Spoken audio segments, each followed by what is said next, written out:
Փաշինյան վերջին քննարկումներից մեկում դուք ասել եք, հարց եք բարձրացրել, որն է արդարությունը, որն է արդարադատությունը, եւ ուզում եմ ձեզ հարցնել, արդարություն է այն, երբ ձեր աջակիցը վեհափառին ուղղորդելու սպանելու կոչ է անում, նախաձեռնել է քրեական վարույթ, բայց այդ անձի նկատմամբ չկա որևէ հետապնդում, անգամ կարգավիճակ չունի։ Արդարություն, արդարադատություն է այն, երբ Արշակ Սրբազանը այն դեպքում է կալանքի տակ, երբ քննչական կոմիտեից չգիտես ինչու, չգիտես ինչպես անհետացել է միակ իրեղեն ապացույցը։ Պարոն Փաշինյան, ինչպես է ստացվում, որ Հայաստանում կա դատավորի մեկ անուն, Մասիս Մելքոնյան, որը հայտնի է իր կալանքներ տալով, եւ ինչպես է ստացվում, որ նրան են մակագրվում բոլոր ընդդիմադիրների կալանքի միջնորդությունները, նաև սրբազանների կալանքի միջնորդությունները, դուք զբաղված եք եկեղեցին բարեկարգելով, բարենորոգելով, իսկ ով պետք է բարենորոգի, բարեկարգի դատական համակարգը, որպեսզի հայի մոտ, քաղաքացու մոտ, երբ նայում է անաչառ դիտորդը, արդարության զգացողություն ունենա։ Գիտեք, ես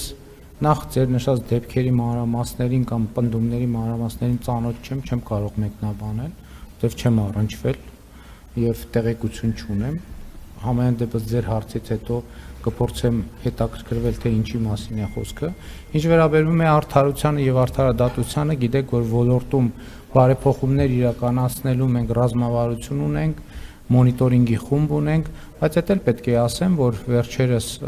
երբ որ դատական համակարգի ներկայացուցիչների հետ պանելային քննարկման էի մասնակցում, ես արձանագրում եմ, որ ի տարբերություն 2018-19 թվականների, երբ որ ինձ հասցեագրված դիմումների մի հսկայական մասը վերաբերվում էր դատարաններին, դատարանների կողմից կայացված անարդար եւ անհիմն որոշումներին, ես ներկայումս այդպիսի նամակների տեսակարար կշիռը անգամներով, եթե ոչ տասնյակ անգամներով է նվազել։ Ընդ որում ես քաղաքացիներին նամակներ ստանում եմ ամեն օր, կարդում եմ ամեն օր, դրանցով զբաղվում եմ ամեն օր։ Եվ մենք դատական ոլորտի մեր բարեփոխումները շարունակելու ենք, այդ թվում սահմանադրական փոփոխությունների տրամաբանության մեջ, եւ առիթ ունեցել եմ ասելու, որ կարծում եմ, որ Հայաստանում պետք է ներդրվի երթվյալ ատենակալների ինստիտուտ, որը նաև դատական համակարգի օրգանական շատ կոնկրետ եւ ուղիղ կապ կստեղծի հանրության հետ։